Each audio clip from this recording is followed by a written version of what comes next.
Bayangkan jika suatu hari, dunia tiba-tiba kehabisan chip. Bukan kentang goreng, bukan camilan, tapi chip kecil tak terlihat yang menggerakkan mobil, ponsel, satelit, jet tempur, hingga sistem perbankan global. Tanpa chip, pabrik berhenti. Tanpa chip, mobil tak bisa diproduksi. Tanpa chip, rudal modern tak bisa diarahkan. Dan tanpa chip, ekonomi dunia bisa lumpuh dalam hitungan minggu. Sekarang pertanyaannya, mengapa pulau kecil bernama Taiwan menjadi pusat perhatian dua kekuatan terbesar dunia, Amerika Serikat dan Cina? Di balik ukurannya yang kecil, Taiwan adalah rumah bagi perusahaan paling penting dalam industri semikonduktor global, Taiwan Semiconductor Manufacturing Company atau TSMC. Perusahaan ini memproduksi chip paling canggih di dunia, chip yang bahkan tidak bisa dibuat oleh sebagian besar negara besar sekalipun. Ironisnya, lebih dari 60% chip dunia dan hampir 90% chip paling canggih diproduksi di satu tempat yang sama. Artinya, jika sesuatu terjadi pada Taiwan, konflik, blokade, atau krisis geopolitik, dampaknya bukan hanya regional. Dampaknya bisa mengguncang ekonomi global. Inilah yang disebut banyak analis sebagai perang chip dunia. Bukan perang dengan peluru di awalnya, tetapi perang teknologi, ekonomi, dan dominasi masa depan.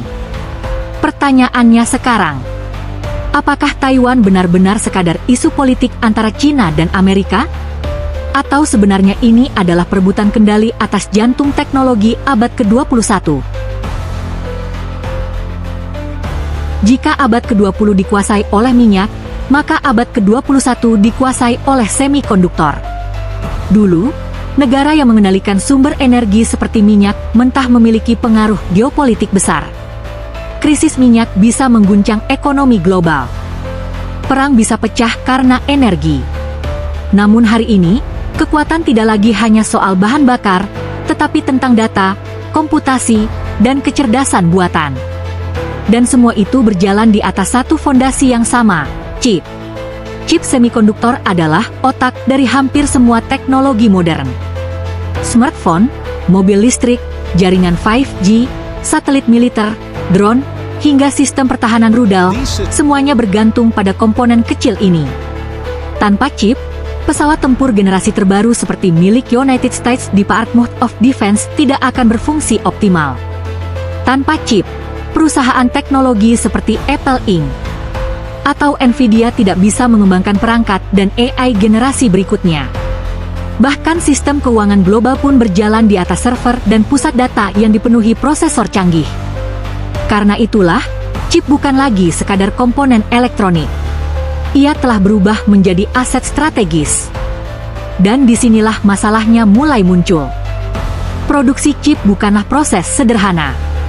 Dibutuhkan teknologi ekstrim presisi, mesin litografi canggih, rantai pasok global, dan investasi miliaran dolar. Hanya segelintir perusahaan di dunia yang mampu memproduksi chip paling mutakhir, dan sebagian besar dari kemampuan itu terpusat di satu tempat, Taiwan. Inilah yang membuat chip berbeda dari minyak. Minyak tersebar di berbagai wilayah dunia. Namun chip paling canggih terkonsentrasi di lokasi yang sangat terbatas. Ketika pandemi COVID-19 melanda, dunia sempat mengalami krisis chip. Pabrik mobil berhenti. Harga elektronik melonjak. Pengiriman tertunda berbulan-bulan. Dan itu terjadi bukan karena perang, hanya karena gangguan rantai pasok. Bayangkan jika gangguannya bukan pandemi, tetapi konflik geopolitik.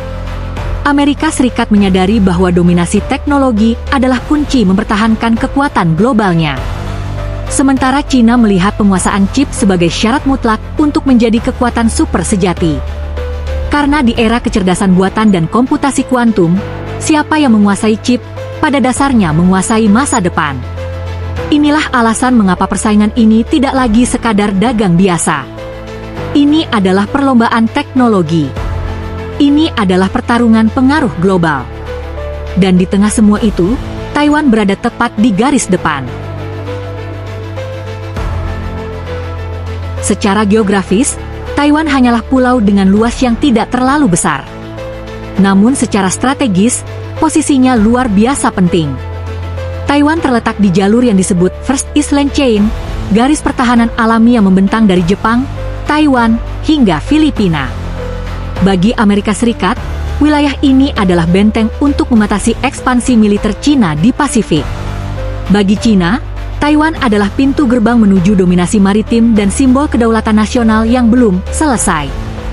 Pemerintah di Cina menganggap Taiwan sebagai bagian dari wilayahnya yang suatu hari harus kembali.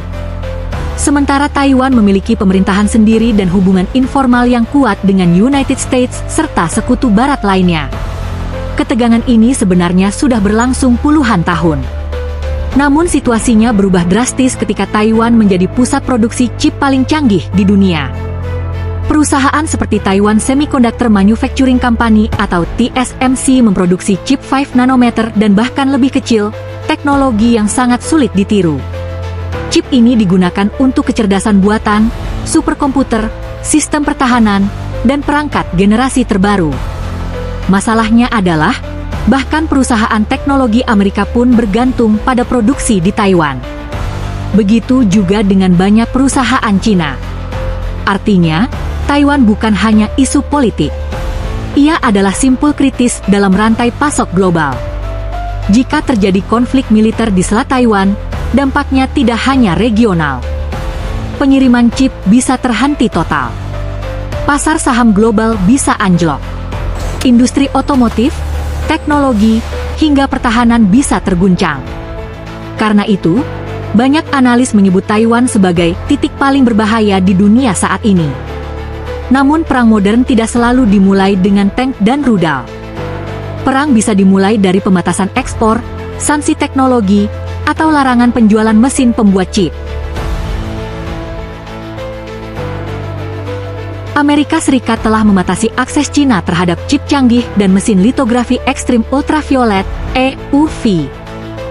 Tujuannya jelas, memperlambat kemajuan teknologi militer dan AI Cina. Di sisi lain, Cina mempercepat program kemandirian semikonduktornya dan berinvestasi besar-besaran untuk membangun industri dalam negeri. Inilah yang membuat situasi semakin kompleks. Taiwan bukan hanya simbol politik. Ia adalah pusat gravitasi teknologi global. Dan semakin dunia bergantung pada chip canggih, semakin tinggi pula risiko jika stabilitas di kawasan itu terganggu. Pertanyaannya sekarang bukan lagi apakah Taiwan penting. Pertanyaannya adalah, seberapa jauh negara-negara besar bersedia melangkah untuk mempertahankan atau merebutnya?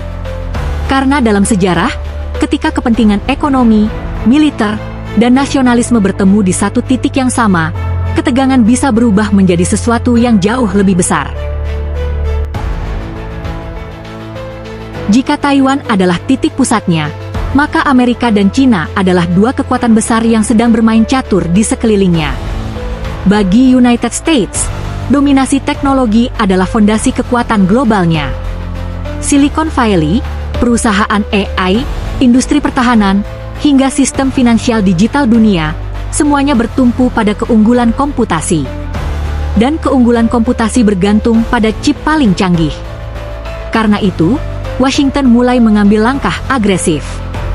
Pemerintah AS membatasi ekspor chip kelas atas ke Cina, termasuk prosesor AI dari perusahaan seperti Nvidia dan Advanced Micro Devices. Bukan hanya itu, AS juga melarang perusahaan Amerika menjual teknologi dan peralatan penting untuk memproduksi chip mutakhir ke perusahaan Cina. Targetnya jelas, memperlambat perkembangan AI dan teknologi militer Cina. Namun strategi Amerika tidak berhenti pada sanksi. Mereka juga membangun aliansi teknologi.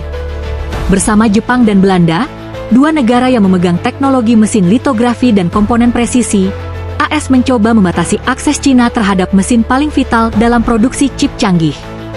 Sementara itu, di dalam negeri, AS meluncurkan insentif besar-besaran untuk membangun kembali industri semikonduktor domestik.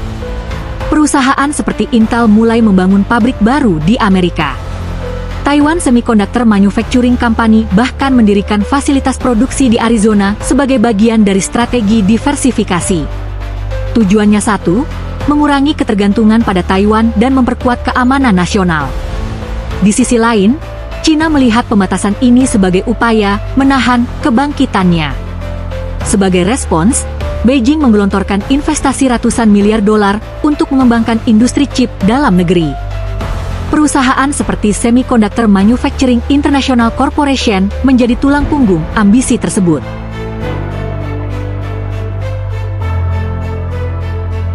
Pada akhirnya, perang chip bukan hanya tentang teknologi, bukan hanya tentang Taiwan, dan bukan sekadar tentang rivalitas antara United States dan China.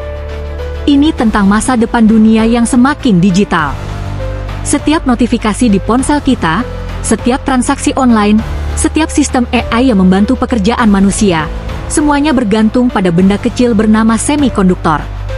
Kita hidup di era di mana kekuatan tidak lagi diukur dari jumlah tank atau kapal induk, tetapi dari siapa yang menguasai teknologi paling canggih.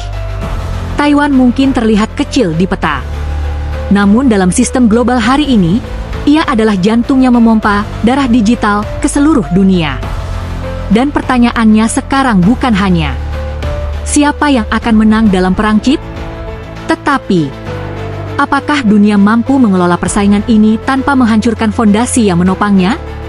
Karena jika rantai pasok terputus, jika konflik benar-benar pecah, dampaknya tidak hanya dirasakan oleh pemerintah atau korporasi besar. Kita semua akan merasakannya. Harga barang naik, teknologi melambat, ekonomi terguncang. Perang chip adalah cermin dari zaman kita. Zaman di mana ekonomi, militer, dan teknologi saling terhubung begitu erat, hingga satu percikan saja bisa mengguncang sistem global. Dan mungkin, inilah realitas baru abad ke-21. Pertempuran terbesar dunia tidak selalu terlihat, tidak selalu terdengar. Namun dampaknya bisa menentukan arah masa depan umat manusia. Inilah cerita dunia yang terus bergerak. Inilah dinamika kekuatan yang membentuk masa depan. Dan di sejak kala, kita akan terus membedahnya. Satu peristiwa, satu fakta, satu perspektif dalam setiap zaman. Karena memahami dunia hari ini adalah kunci untuk membaca arah esok hari. Sampai jumpa di pembahasan berikutnya.